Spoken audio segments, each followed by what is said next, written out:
And How many listeners? How many listeners do you have? Like 19 million. What? Yeah, it's a national radio show that news network actually. Mm-hmm. And so part of our interview will be on the Black Information Network, which is Okay. where I anchor. And then the other longer part will be on the podcast Blackland. Okay. And your name is pronounced Callies. Is that correct? Am I saying it right? Callies. Callies. Callies. Yeah. Okay. Great. Just going to make a note of that so I can pronounce it correctly. C-A-L-L. It's like C-A-L-L-E-Z, Callies. Yeah. That's what it sounds like, but it's C-A-L-L-I-S. Callies. Okay, great. I don't know why I had an I in here, like C-A-L-L-I-E-S. I-E-S, that's right. Oh, that is correct. Okay. And it's Callies. Yes. Okay, here we go. You ready? Yes, ma'am. When it's time to saddle up and tell the real history of cowboys, we can count on Larry Callies. The cowboy life is his passion and his mission to make sure we know our history. Larry Callies, howdy and welcome. Howdy. Thank you for having me. Thank you for joining me. You are calling in from Rosenberg, Texas. Yes, Rosenberg, Texas. I'm originally from El Campo, Texas. My name is Larry Callies. I used to be a country and western singer. George Strait's manager, who was my manager. Clint Black's band was my band. I lost my voice in 1990. I have something called vocal dysphonia. When I lost my voice, I lost my band, I lost my manager. Wow, but I'm a Christian. I'm a Christian first, and I'm a cowboy second. You're a Christian first and a cowboy second. Yeah, I know when God closes one big door, He opens up another one, and this is this museum He opened up. Isn't that the truth? And on all counts. So let me understand something. You're saying that you used to be a country western singer? Yes, ma'am. I started singing country in the 70s. So I gotta ask, what do you think of the buzz that's going on now with Beyonce turning country? I love it. It's bringing a lot of people to my museum. You know who started her singing country? Who? My museum. She read it in the paper where cowboys came from. And I'm the only black cowboy museum in the world. And she saw that black cowboys started country music. I was on the front page of the New York Times in 2020. But in 2018, I was in the middle of the New York Times. And she heard where cowboys came from, and she wanted to dress as a cowgirl. Then she heard where country music came from. Country music came from black cowboys in the 1850s. This is amazing history. Did you know blacks were singing country music in the 1850s? I did not. One of them's kin to me. You can look him up. His name's Charlie Willis. He's a singing cowboy from Texas. And he wrote a song called Goodbye Old Paint. And Mr. Callies, you're saying that, what's the title of that song again? It's called Goodbye Old Paint. Goodbye Old Paint. He wrote about a horse in the 1860s. And he got credit for writing that song. Most blacks didn't get credit for writing their songs. He wrote the song. And the horse was named Old Paint. Old Paint. Mm-hmm. So this is why you have dedicated your life and your resources to the Black Cowboy Museum in Rosenberg. Well, that's not really. God asked me to open up a black cowboy museum. I didn't want to do it. I wanted to be a country and western singer, but I lost my voice. And God asked me to open up a black cowboy museum. I say, God, I can't even talk. How do you want me to open up a black cowboy museum? He said, step out in faith. That's when I stepped out in faith. I even wrote a book called Here Comes Larry Callies Stepping Out in Faith. And it's selling like hotcakes. Tell me about the cowboy history and black people. Okay. There's a lot of history on blacks. Working cows in the 1800s. The first cowboys were right here in Fort County, Wharton County, Missouri County, Liberty County, all the surrounding counties of Houston. This is where cowboys came from. They had a slave working cows.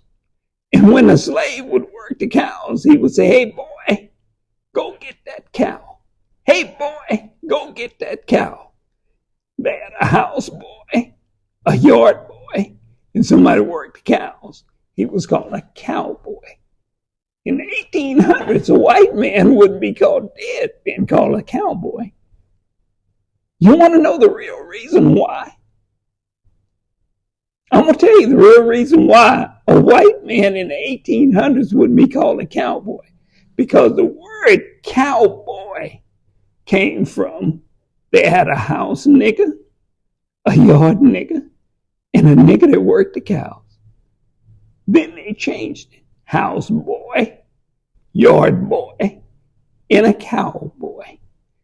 My Uncle Willie told me about this. He was born June 19th, 1919 in El Campo, Texas.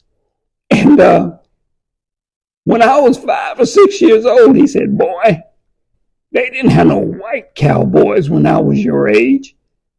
I said, why? He said, you better not call a white man a cowboy. He'll say, I'm not your nigger. And that's where the word, he told me where the word came from. He was born in that area, in that era. Now, the people who are cowboys today, do you see them as real cowboys, or do you think they're just basically adopting the lifestyle of what they think a cowboy is? That's what they're doing. Most of them are trail riders. The cowboys you see riding down the road, they're trail riders. They've never worked cows in their lives. Now, I was lucky. You have to be on a farm to be a cowboy. That's it. You have to work cows to be a cowboy. And back in the 1800s, you had to be black to be a cowboy. And then Hollywood changed it. In the 1920s and 30s, they started calling white men cowboys. And they would try to put them on TV, and they would call them cowboys. But the first Texas cowboy was Bass Reeves. They put him on the radio.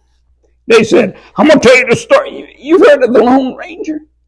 Yes. Bass Reeves was a real Lone Ranger. And he was black. He was black. He was born a slave in 1838. When he turned 15, he hit his master. He knocked him out. He knew that was sudden death. So he stole the master's horse and he rode to Oklahoma. He got in with the Indians. They took him in for 20 years.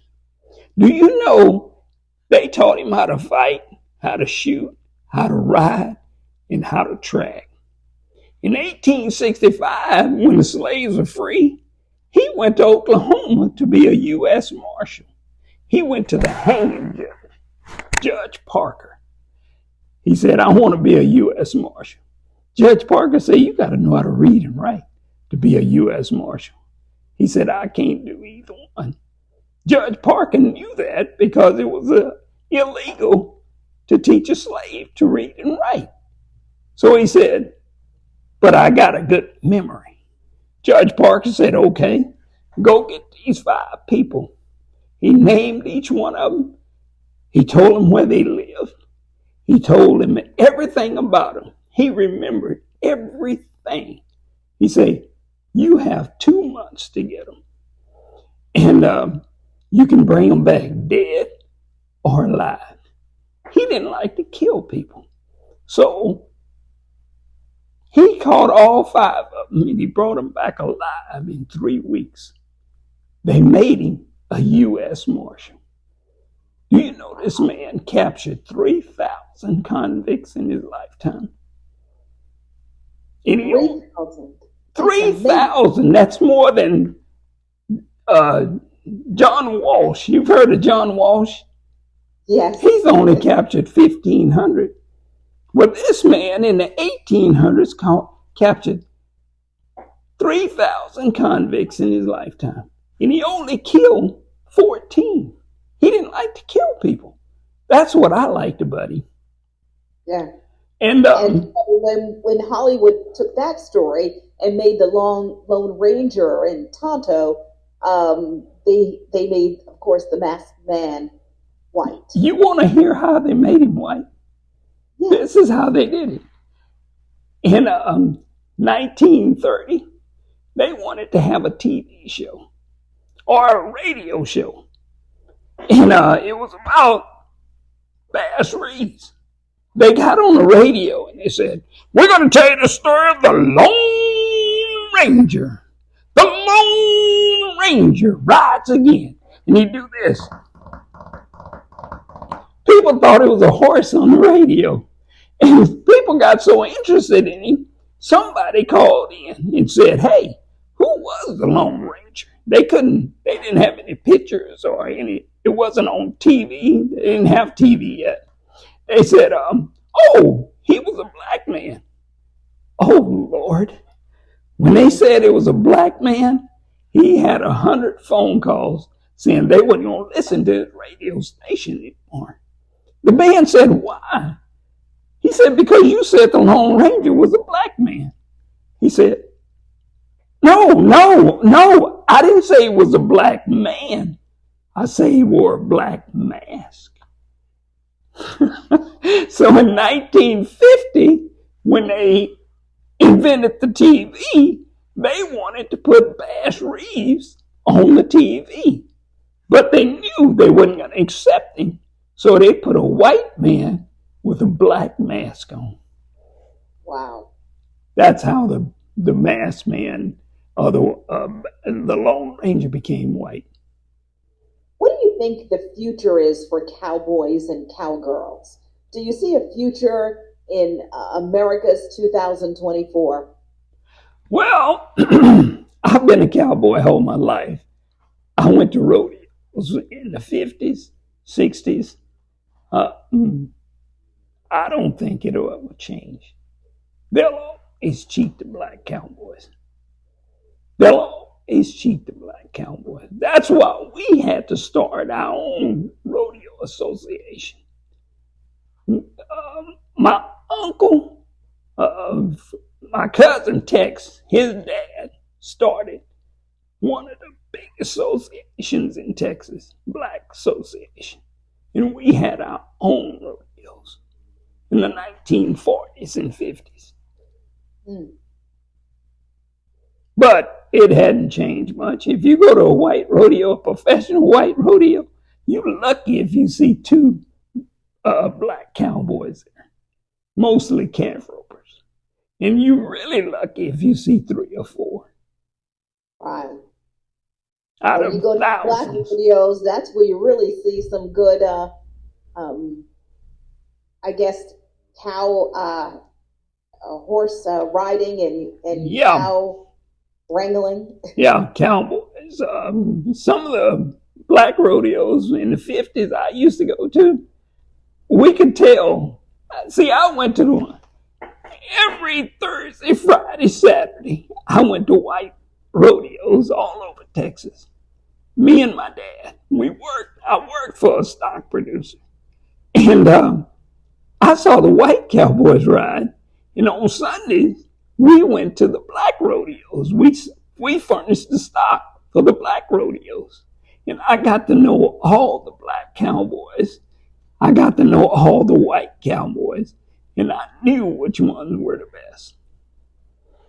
Do you think African Americans, especially when we look at our young people and we know the problems, because you're there in the Houston area, you know, crime is out of control with young black males. Do you think they should adopt a cowboy lifestyle? They should. I mean, I turned out pretty good as a cowboy, but a lot of them's not going to adopt this way of life. It's Why not? It's not exciting enough for them. They want something, you know, like just wild and crazy. But if they don't, if the younger people don't adopt the way of life, I don't know how old you are, Mr. Callies. I'm 71. Oh, you're still a young man. So if a lot of people don't adopt that way of life, then it's going to die out. I know. It's the money. A black cowboy can't make any money in the professional rodeos because you have to have a sponsor. It's hard to find a sponsor. Fred Whitfield was world champion 8 times. He had white sponsors.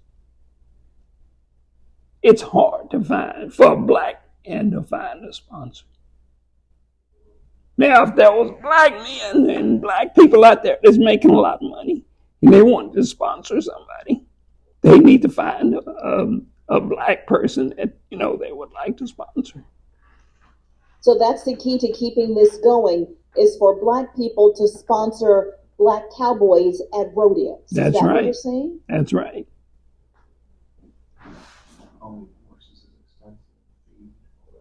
See, but the most important thing here is you have professional football. They didn't let us play football in the 60s and 50s. But what happened? They started getting black football players, and they started getting black basketball players, and they didn't have to sponsor them. They paid them to become successful. But if you go into a rodeo, you have to pay your way. You have to pay your hotels. You have to pay for your horse. You have to pay for everything.